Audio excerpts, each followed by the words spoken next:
Kamusta kayo mga chong? Long time no see. Medyo na hindi tayo nakapag-upload ng video natin kasi madaming kaganapan sa bagay-bagay. Marami kasi tayong mga naging interview din, madami din tayong mga naging lakad. Kaya di tayo nakapag-edit. Kamusta naman kayo dyan mga chong? So update lang sa Bat and Body. Nagsisimula na yung orientation namin. Nagsimula na yung orientation namin last Saturday. Last Sunday pala nagsimula na yung orientation namin. Tapos yung orientation na yon, right? Yung orientation na yon, 3 session siya. 3 araw yung training. Tapos yung susunod kong training is this coming Monday pa tsaka Wednesday. So after nun, tsaka ako malalaman yung full schedule ko sa kanila sa seasonal part-time ko.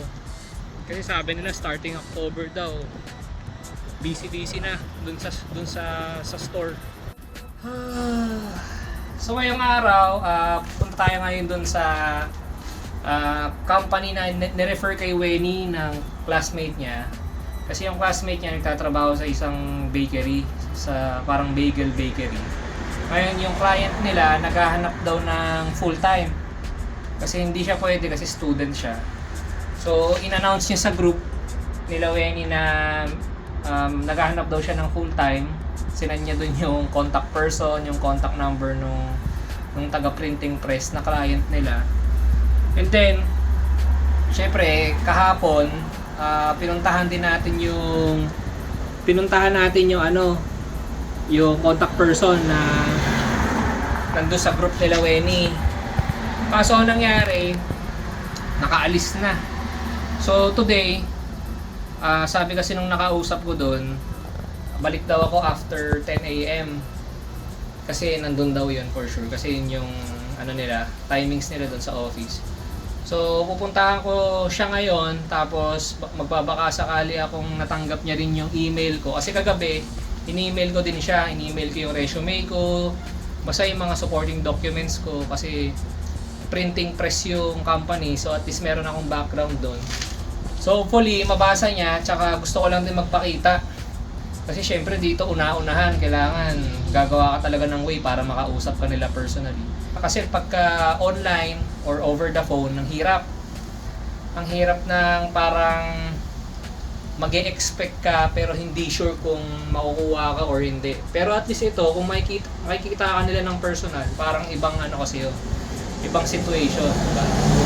Parang mas maganda na makita nila ako, tsaka at least makita nila yung effort ko na pupuntahan ko sila sa office. Pero diskarte lang. So doon ako papunta ngayon.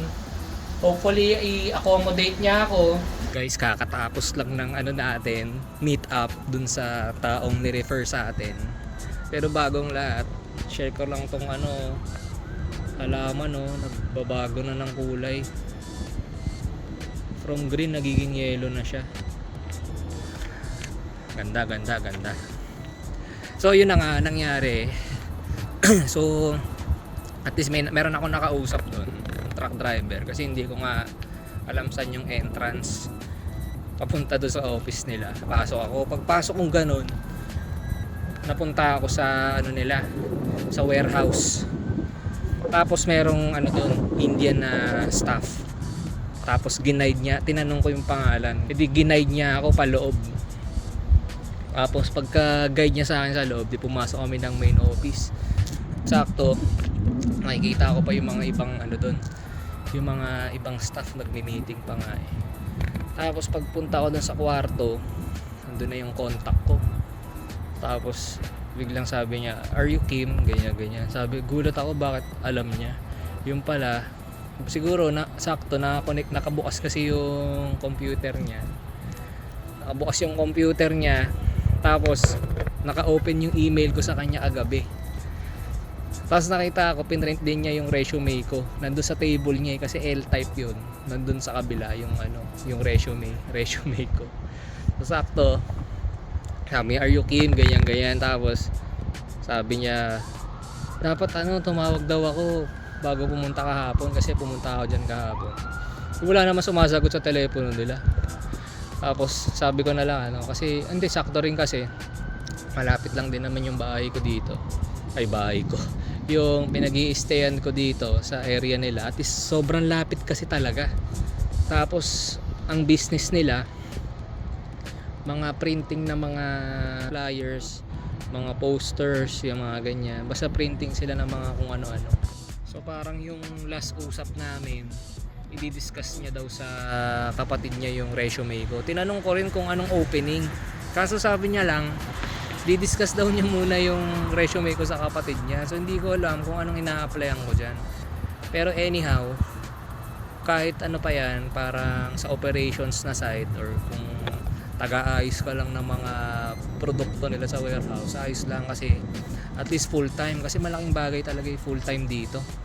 Kasi pagka part-time ka, hindi mo alam kung kung mare-regular ka. Tapos kung part-time ka pa, yung oras mo hati-hati talaga. As in yung kasi madami kang kalaban sa shifting na oras. So hindi mo makukuha lahat ng hours mo. Syempre per hour dito yung charge. Hindi mababawasan pa yung income mo. So iba rin talaga kapag full-time ka, at least sa'yo lahat nung sahod mo per hour, at least yung pinagpaguran mo, mahaba man yung hours, at least sulit, makakabayad ka sa mga expenses dito. So yun lang yung nangyari ngayong araw. Wala mag-aabang na lang ulit tayo ng ng advice nila kung anong posisyon yung i-offer nila, at syempre kung full time tayo. Pero ang mahalaga, nakita nila tayo ng personal, tsaka nakita nila yung effort natin na pumunta tayo sa office nila. So tuloy-tuloy lang sa mga naghahanap ng trabaho dyan. Huwag kayo titigil na maghanap ng work dyan, kasi you'll never know. Hindi mo masabi, may biglang tatawag sa'yo, merong biglang magsasabi sa'yo na ito yung opening, ganyan. So grab nyo kaagad yung opportunity. So nakakababa ako lang ng bus, guys. Lalakad ako ngayon. Ito yung nilalakaran ko pa uwi. So tapos na yung natin, mission for today. Ito yung nilalakad ko ngayon. Doon pa ako maglalakad pa uwi. Sobrang sarap maglakad tapos wala pang mga tao sa paligid. Ako lang naglalakad dito. Bukas din pala, sakto kasi meron tayong part-time. Iba naman to.